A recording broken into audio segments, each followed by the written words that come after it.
Identity. It's the reason I lie awake at night wondering if I'm unique, or just a walking algorithm of my For You page. Am I thriving, or is this just caffeine and comparison carrying me through life? Welcome to Modern Media, where questioning who you are is our national pastime. Social media hasn't solved this, it's only given us a stage to craft idealized versions of ourselves we wish we could achieve. Let's start with social media, or what I consider to be a constant anxiety machine. We live in a world where everyone's either that person with a 5 a.m. skin routine, or a disaster but in like a fun, quirky, trendy way. Instagram shows us the dream life, TikTok gives us the memes, and Twitter reminds us we're all doomed. But honestly, how are we supposed to figure out who we are when everyone else is trying to become the main character in their own life? And it's not just the posts, it's the relentless scrolling and the constant comparison, the unavoidable feeling that we're supposed to fit somewhere in this curated chaos. I can't even scroll through TikTok without feeling like I need a constant rebrand every week. Every new trend whispers, maybe this is who you should be now. Meanwhile, Instagram tells me, remember last year? You were cooler then. And somewhere in the mix, Twitter insists, none of this matters because everything's falling apart anyway. Sometimes I wonder, has social media made us hyper aware of ourselves? Are we building our personalities based on the fleeting aesthetics that algorithms deliver to us? And if so, what happens when the noise gets too loud? When every school feels like another layer of confusion rather than connection? Okay, but here's the reality. Our younger generation has shaped a future where throwing out the rulebook on gender, sexuality, and identity is embraced. For the first time, it feels like there's a space for everyone to feel welcome, to exist without apologizing, and to rewrite what normal looks like. But with freedom comes chaos. For every empowering movement of "I got this" still is a tangle of questions. It's less about fitting into a box and more about navigating a maze.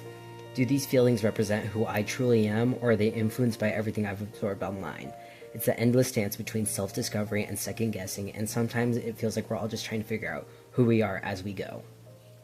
Because at the end of the day, isn't the whole point just embracing the things that make us feel the most authentic? Maybe the real challenge isn't picking a label. It's allowing ourselves the space to grow and to change and to simply be without overthinking every step. And maybe what makes this generation so unique, we're not afraid to ask questions, even the uncomfortable ones. We've taken societal norms of the past and held them up to the light, not just accepting what we've been told, but challenging it, bending it, and breaking it when necessary.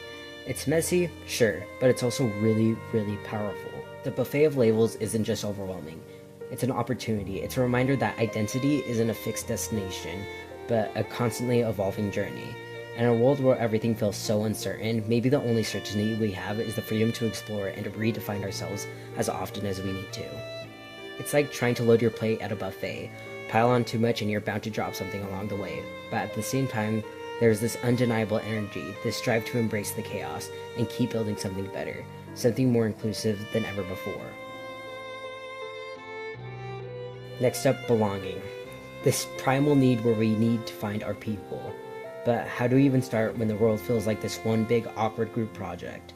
Finding your people is hard. You try to meet new people, and for me, imposter syndrome shows up like no other, creating this false image for the people that want to get to know me as a person.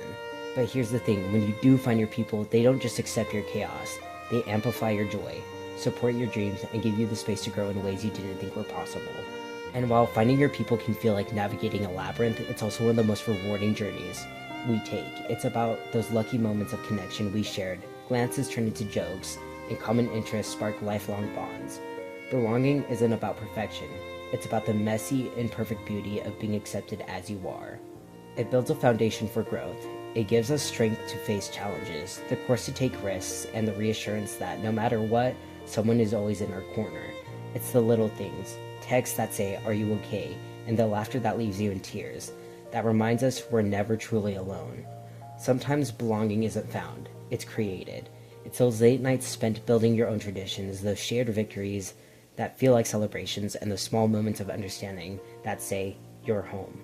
Because at the end of the day, it's not about the number of connections you have, it's about the quality of the ones that matter the most.